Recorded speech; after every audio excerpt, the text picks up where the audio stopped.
Greetings and welcome back to the channel.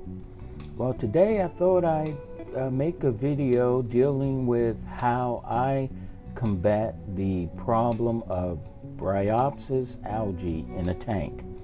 In fact, as you see here, my tank has been undergoing an outbreak of Bryopsis recently, and I thought I'd show you my method for removing it.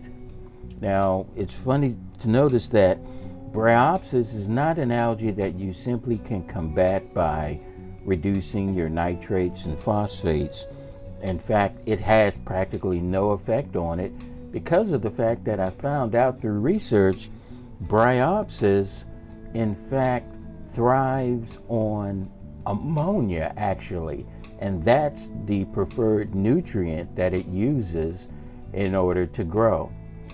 So to combat the Bryopsis, I've turned to a tried and true method for dealing with it.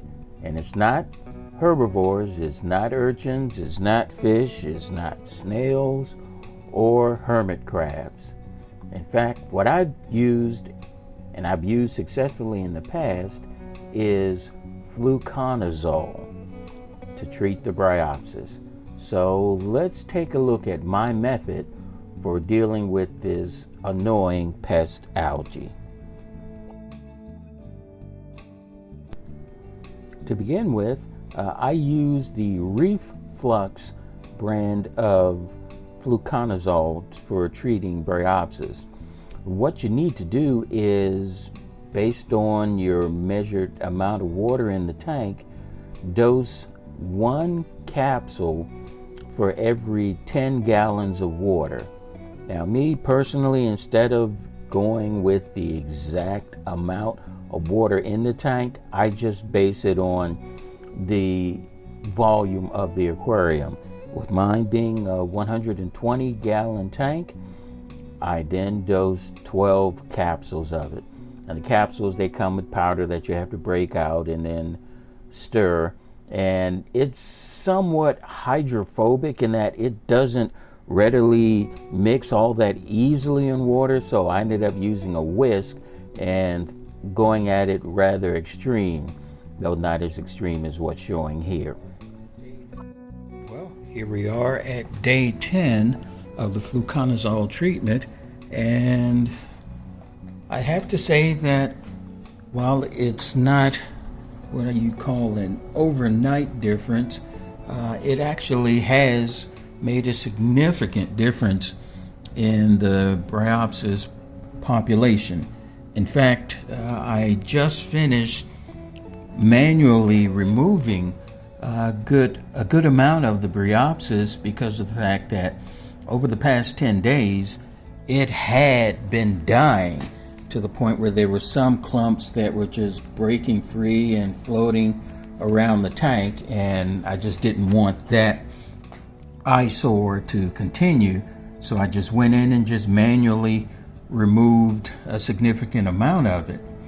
And you know that it's working because prior to adding the Fluconazole to the tank, if you were to pull on one of the tufts of Bryopsis, it would hold on pretty good to the rock that it was growing from.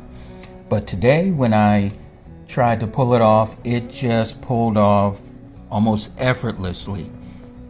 Now, there's a couple of spots where I can see I missed some, but it's clear just from the color of it that it's dying off because of the fact that the Fluconazole destroys the Bryopsis at a cellular level. In fact, I believe because Fluconazole is an antifungal substance, it's breaking down the cellular walls of the Bryopsis, and that's the function that actually kills it off.